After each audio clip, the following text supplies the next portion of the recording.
Okay. Awesome. Let me hop into present mode.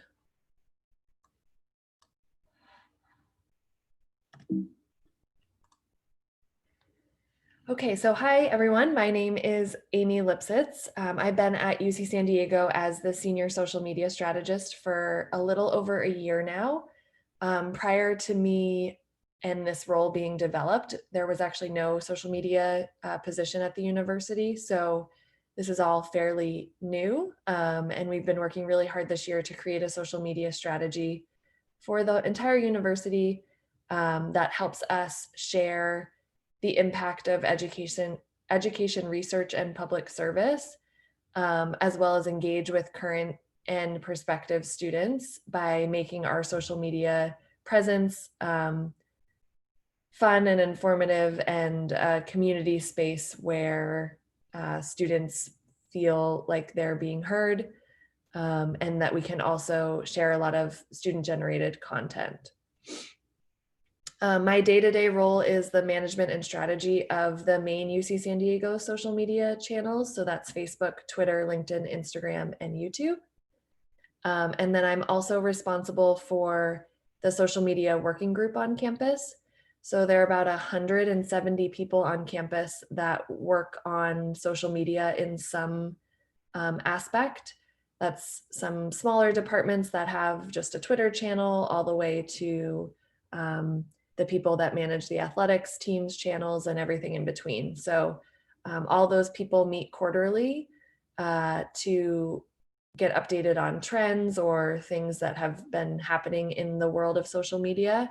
And we also have a Slack channel where we're talking all the time to share content and help amplify each other's events or campaigns or initiatives and make the social media presence around the university more cohesive and supportive of one another.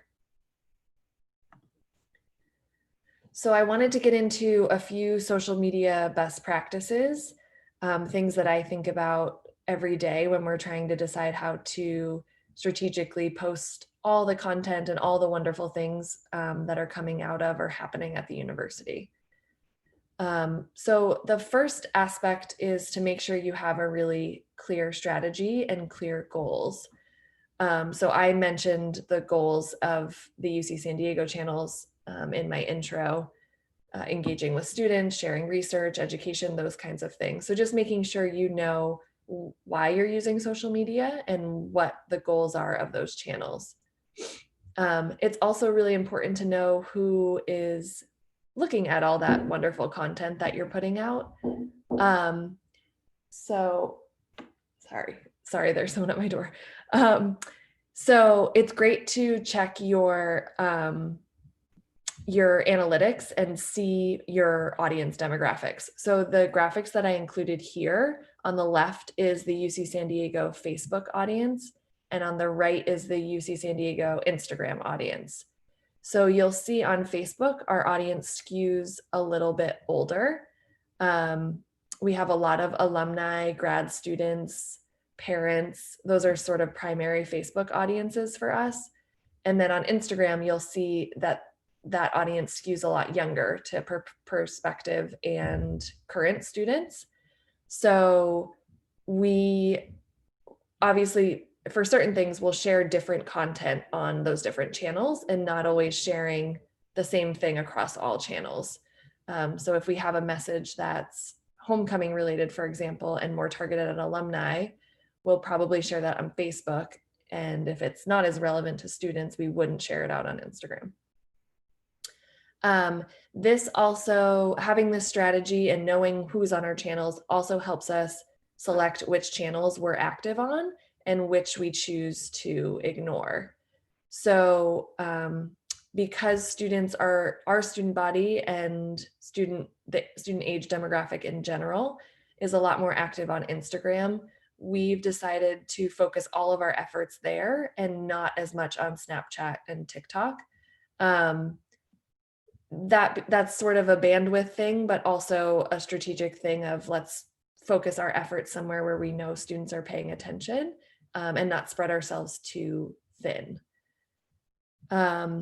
consistency is key because of algorithms. So all social media channels are run on algorithms, and the way that they prioritize or organically boost your content is based on the algorithm.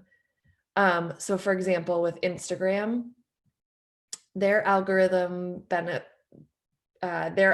favors consistency. Most social media algorithms favor consistency. So it's actually better for you, say you have 5 pieces of content that you are ready to post in 1 month. It's actually more beneficial that you post 1 piece of content per week as opposed to posting 5 days in a row and then nothing for the rest of the month. So making sure things like content calendars and making sure that you have enough content to be consistent over a period of time is much more beneficial than sort of like dumping everything at one time onto your channel. Engaging with followers obviously is a sort of the premise of social media, and being able to have conversations and not just sort of spitting everything out at them and not actually answering questions or hearing what they have to say or that kind of thing. And then accessibility on social media is sort of a new-ish conversation, but something that, especially in higher education, we're taking really seriously, as certain universities have actually gotten sued for not following accessibility rules. So it's something I always like to bring up, that I think even as managers of student channels, it's really important to keep in mind. So I'm going to share a few examples of how it's really easy to make your social media posts more accessible for different audiences across channels. So on the left here is a tweet, and you'll see when you go to tweet something, there's a little button at the bottom of a photo where you can add a description. And basically this is, you just want to type in the words that describe the photo for a screen reader. So it allows the blind or visually impaired to know what the photo is or what the text is saying without actually seeing it. So the screen reader reads your description so that they can get the full experience. On the right is LinkedIn, and you'll see it's very similar. You just click on the alt text button and you can add a description of whatever photo you're uploading. And then Facebook, same thing, just right click and change alt text. And on Instagram, it's under advanced settings, so it's a little bit hidden, but you can change the alt text of an Instagram image if you go into the advanced settings. Captioning videos, I think a lot of people are doing this, it's more second nature now, but this again, not only lets the deaf and hard of hearing access all the information in your video, but a lot of people watch video with the sound off. So it allows more people to just know what's going on and get the full effect of your video as well. So with things like Instagram stories, you can manually type little captions on top of your videos for people who might not be hearing them. There's also apps like Clip-O-Matic that will actually like take the words that you're saying and make captions for you, which is really helpful. Facebook and YouTube, when you upload a video, those channels will automatically generate captions for you, and you can edit them. Sometimes they mess up words and stuff, so it's always good to run through them and edit them based on what is actually being said in the video.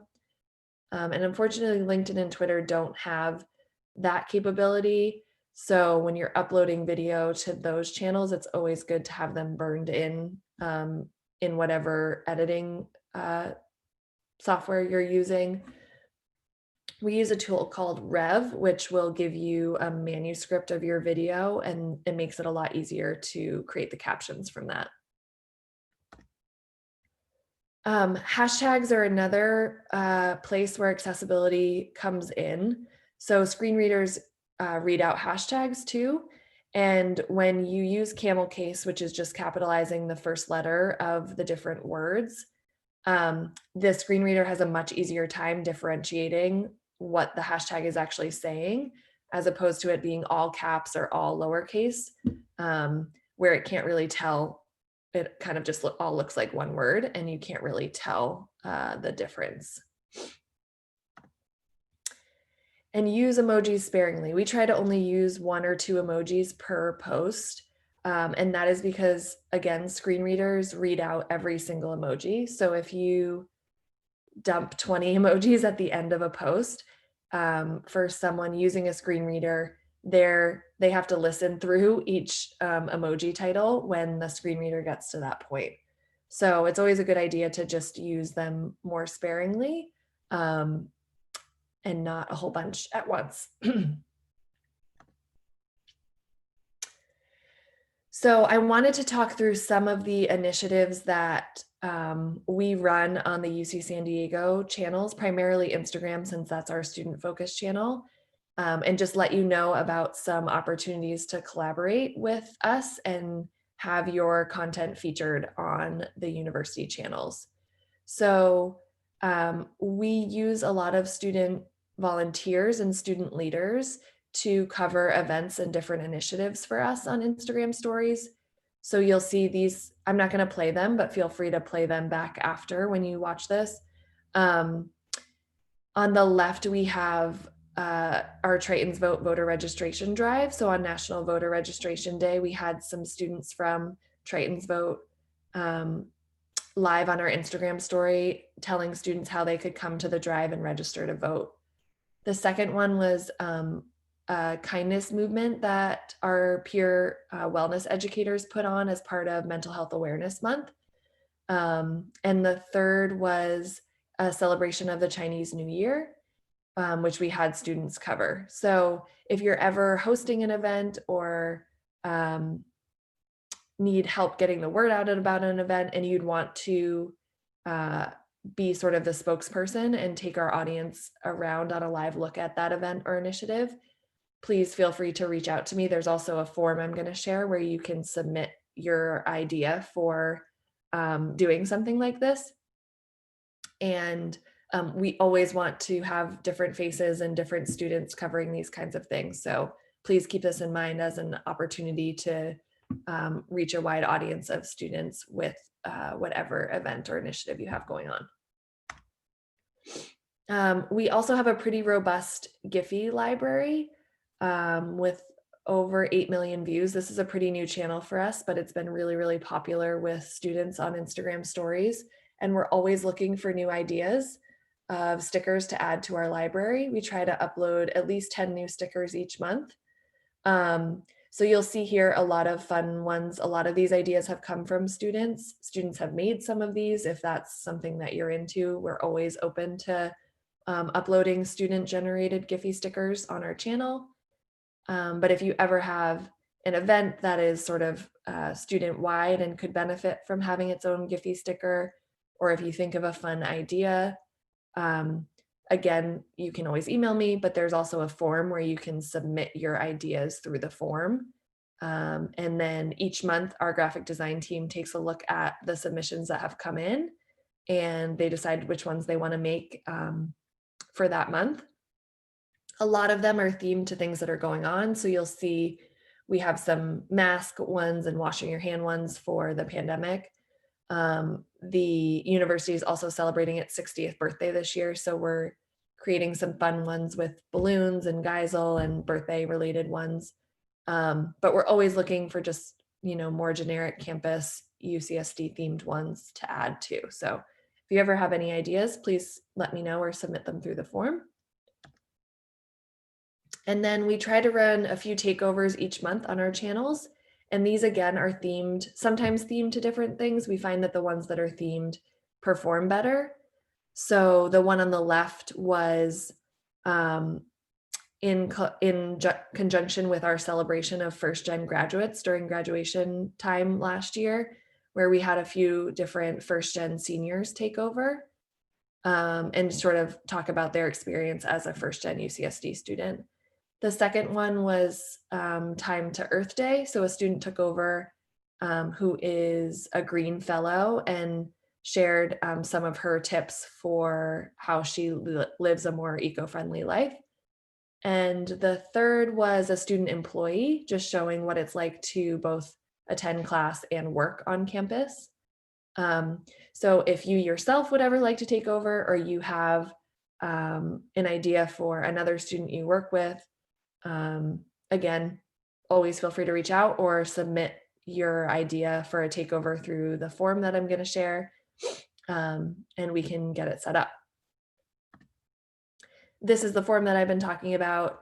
This link brings you right to it, so feel free to fill it out and submit your ideas. This sort of helps our team organize them all in one place so that we can get back to you and get something scheduled on our content calendar based on what you submit. With that said, we can't always accommodate all of the ideas, but it never hurts to submit something, because we are able to accommodate a lot of what comes in through here. So please feel free to always reach out through this form. And then I was informed that a lot of you are creating videos for an upcoming student org fair. So I just wanted to go over a few of the tips that have worked well for me over the years for video on social media. I would say nowadays cell phone quality is actually better than doing a spiffy marketing-y type video. It feels a lot more authentic. It's more of what you're seeing all the time. So if you have access to a nice DSLR camera, that's awesome, but your cell phone works just as well. Natural light is always best. So if you can position your subject near a window or film your video outside, that's always preferable than a dark room or a room with no natural light. Try to limit background noise. The microphones on our phone are not that great. So if there's a lot going on, you will have a hard time hearing your subject. There's also really inexpensive Bluetooth mics that connect to your phone, which can be really useful if you're doing a lot of interview type videos. And then it's always great to shoot B-roll, even if it's just campus stock footage or footage related to whatever your video is about. Talking heads don't perform that well. So being able to show some sort of accessory video of what the person is talking about in between some good quotes from them is really beneficial. Always use a tripod if you can. Shaky videos, people just get distracted by the shaking and stop paying attention to what's actually happening. So there are pretty inexpensive cell phone tripods for sale that you can use. Remember to obviously add your captions for accessibility, whether that's just short captions for Instagram stories or full captions of every word that's being said. And then when it comes to editing, there are a ton of free tools. On the next slide, I share some of the ones I've personally used that I think work really well. But there are a lot out there, so feel free to do some research based on what you're trying to do for your video and go from there. Canva is a graphic design tool, but they also have an animation part of their program where you can make fun animations to go in your videos. Spark Video is a free Adobe video program that's really great. Lumen 5, I would say, is more of an educational tool that sort of creates videos to accompany like blog posts or articles. It's more text driven with sort of like stock imagery or photos, but it is a great tool if the videos you are creating are more educational or related to a certain article or research piece or something like that. And then these 5 down at the bottom are used more for sort of like quick Instagram video or Instagram stories where you want to edit, like splice some things together, add text to your video, add effects to your video. I've used all of these a couple of times at least, and they all sort of offer a little bit different things, but a lot of the same things too. So it's more just personal preference and finding the one that works well for you. And I think that is it, unless there are any questions.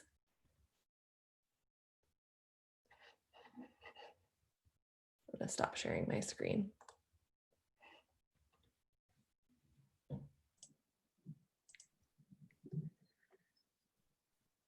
Amy, thank you so much. You're welcome. Was there anything I missed that you want me to cover for people that might be watching this after? I don't think so. I think that was a really good summary. I just added one thing in the chat that Canva Pro right now is free for students. Oh, awesome. Which is really awesome. So those images that you may have had to pay a small fee for, students can now get for free. That's great. Yeah, but what I think it was a great summary, really good details. I don't know if the students have any questions for you. Sarah or Ashley, anything pop up for you, or I hope that was helpful in some way to the work that you both do. Yeah, no, that was really helpful. I learned a lot. I think one question I have is the algorithm for Instagram. Yeah. So you mentioned how like it's better to post like content like throughout 5 weeks rather than 5 days. Yeah. Like Six College, we just kind of did like initiative for like voting, and so we did like a countdown for like 7 days, and we posted every day. Nice. But we noticed like the students like response to those posts were really low. So how would you I guess like recommend to help that or fix that? Sure. So, and I see Six posts a lot, so I know that you are posting pretty consistent. Like it wasn't just that 7 days, like you have content planned out for other initiatives too. So I would say that's not a super, like, you're not really falling victim to this sort of thing where the algorithm is going to dock you. But I would say that with countdowns, doing them for that long I think is probably what happened. Like people got a little bit of fatigue from just seeing something for 7 days in a row. And for at least from on the UC San Diego channels, we try to do like 3 or 2 day countdowns to sort of gain a bit more momentum and keep people's attention closer to when the actual event or campaign or whatever is kicking off. So I think my recommendation would be to maybe try shortening it next time and seeing if you get better engagement that way. But I think that might have been more of a fatigue of seeing a similar content for a while, as opposed to the sort of like the consistency algorithm thing. Okay, yeah, thank you.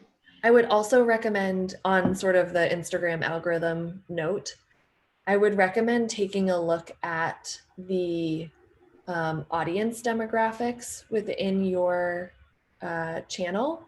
And in that sort of analytics window, you can see what time of day students who follow you are most active.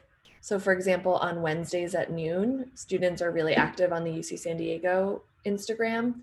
So we try to always post Wednesdays around lunchtime. And that, again, Instagram, sort of in the first like 3 to 5 minutes that you post a photo, they want to see that people are instantly engaging with it. And then they give you sort of like a free boost and show it to more of your followers, because that initial little jolt of people engaging with it tells Instagram like, ooh, this is popular and people are liking it. Let's show it to more people. So you can sort of give yourself a leg up if you're posting when more people are supposedly online, which is why I follow that really closely. Like Wednesdays at noon, let's post then, so that we get a better shot at Instagram being like, oh, there's a lot of people looking at this UCSD photo. Let's show it to more of their audience. So, and those things will change over time, like different quarters, different schedules. We see sort of a flux in when students are on different days, but always checking in on that and trying to time your posts around when Instagram is telling you people are active should help you get a bit more engagement on your posts. Yeah, thank you. You're welcome. It's all really helpful. Good. I have a question. Sure.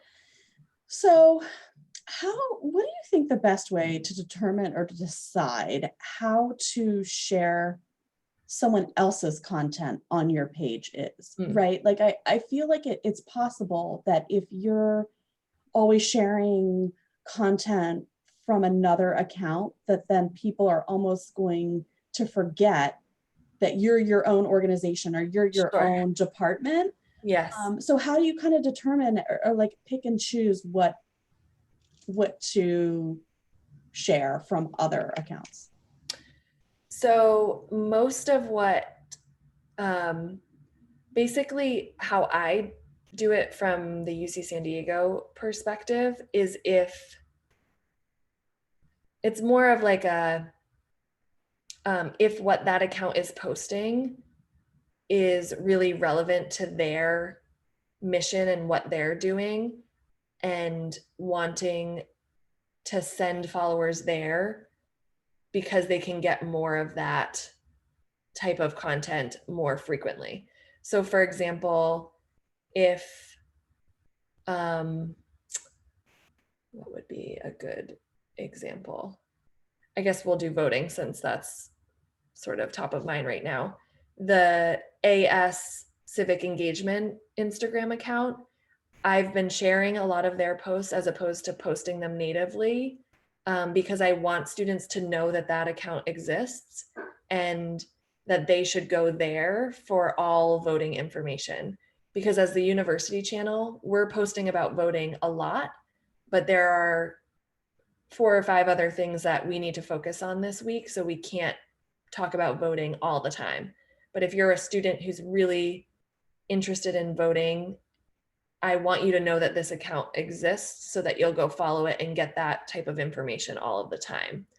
So I guess, I hope that this is answering your question, but I try to share posts when it feels like the post itself is really relevant to the mission of that account so that I can direct students there for more of that information. Because as the university account, we can't talk about athletics all the time or voting all the time. We kind of have to steer people in other directions if they want that content more frequently than we're able to post about it from the university level. Does that answer what you were asking? Yeah, it does. And it kind of to go off that, I guess what let me give like another example. Like let's Sure. say there's a department that's constantly kind of sharing another department's information, then Yeah. do you believe, and this is like something from that like the students can answer too, do you think that then takes away from the department that's sharing's mission? Like, are people forgetting, I'm going to this station or I'm going to this channel to hear about the history department, but now Yeah. I'm getting information about the library or the something. library? Yeah. Yes, I would say I think it's great that we all share each other's content and help amplify university events, campaigns, initiatives, whatever. Mm-hmm. But if I think to your point, if you're doing it so much that you're not actually creating or putting out any content that people, in this example, people interested in history want to see, then you shouldn't have an account. Mm-hmm. Because you're basically just became the library account if you're just sharing all of their information. Right. So I think I think sharing is good, but you need to strike a balance of sharing content that from others that may be relevant to your audience and also creating your own content. It can't be all sharing. Yeah. And it shouldn't also be all your own content. I think sharing is really beneficial. So striking a nice balance of the two. Thank you. Yeah. Anything else? Good. Okay, well, I'm planning to make this presentation public on a Google Drive so you can access it after this. I'll also share, or Anne has my email. So if you're watching this after the fact, or Ashley, Sarah, if you think of any other questions and you want to reach out to me, please feel free to email. Use the form if you think of ideas that you want to collaborate on. Yeah, and thank you for having me. Thank you so much, Amy. We really welcome. appreciate it. And I know Yeah. that students and student orgs that can view this later will get a lot out of it too. Awesome. Thank you. Okay, thank you. Hope everyone has a good day. Thanks.